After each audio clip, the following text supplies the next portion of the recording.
Hola, ¿qué tal mis queridos jurisconsultos? Sean bienvenidos a su cápsula jurídica número 170. En esta ocasión abordaremos el tema derechos de la víctima u ofendido. Sean bienvenidos. El artículo 109 del Código Nacional de Procedimientos Penales nos establece lo siguiente: derechos de la víctima u ofendido. Y me llama poderosamente la atención su fracción primera, que nos dice: en los procedimientos previstos en este código, la víctima u ofendido tendrá los siguientes derechos. Fracción primera: a ser informado de los derechos que en su favor le reconoce la Constitución. Y generalmente tú, mi querido jurisconsulto, y muchos abogados con los cuales he platicado, ¿a qué se refiere esta fracción primera del 109? Nos vamos de manera automática a analizar y decir, cuando habla de hacerle del conocimiento los derechos que en su favor establece la Constitución, es explicarle el artículo 20 en su apartado C. Y no es cierto, mi querido jurisconsulto. Cuando el artículo 109 nos establece que debemos hacerle saber a la víctima cuáles son los derechos que le establece la Constitución, nos está mandando a analizar todos y cada uno de los artículos de nuestro pacto federal. Es decir, que la víctima en el proceso penal tiene muchos derechos. Por lo tanto, deberemos y debemos exigir y hacer valer estos derechos que la Constitución establece a favor de la víctima.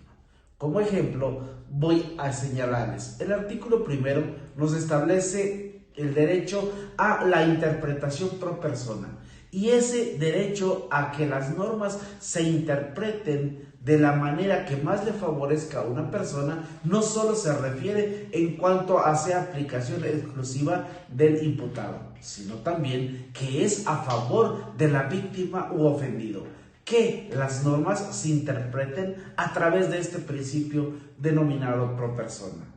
Además, el párrafo tercero de este artículo primero, el cual señala que todas las autoridades en el ámbito de su competencia deberán promulgar y respetar los derechos humanos, también se refiere a los derechos humanos de las víctimas, no solo de los acusados, en un plano de igualdad. Y esto es solo el artículo primero de la Constitución.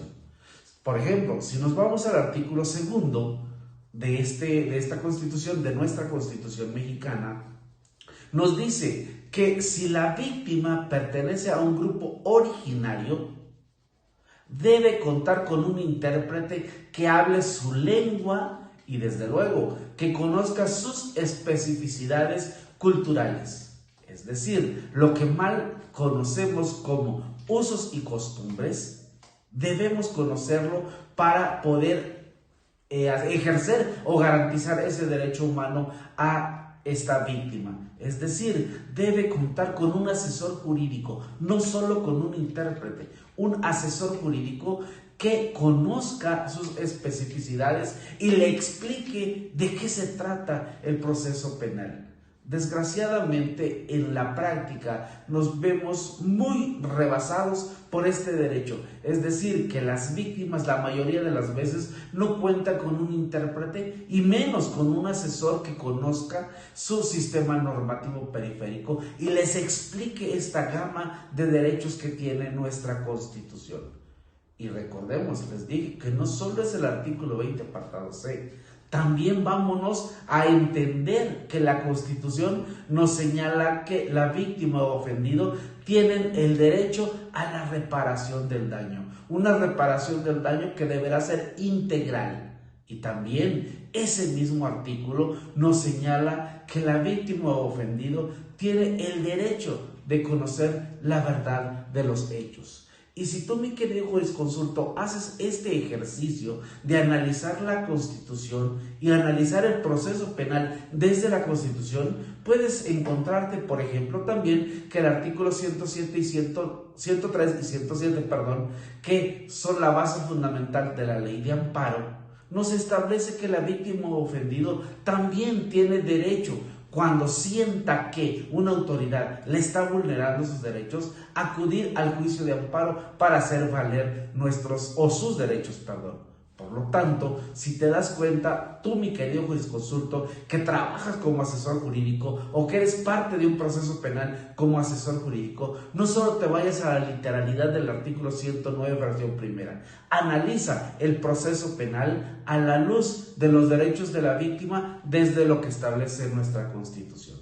Espero que este video sea de utilidad y haya sido de tu agrado. Si es así, te agradeceré me des un like y si no te has suscrito, te invito a que lo hagas. Recuerda el lema de nuestro canal: vamos haciendo academia.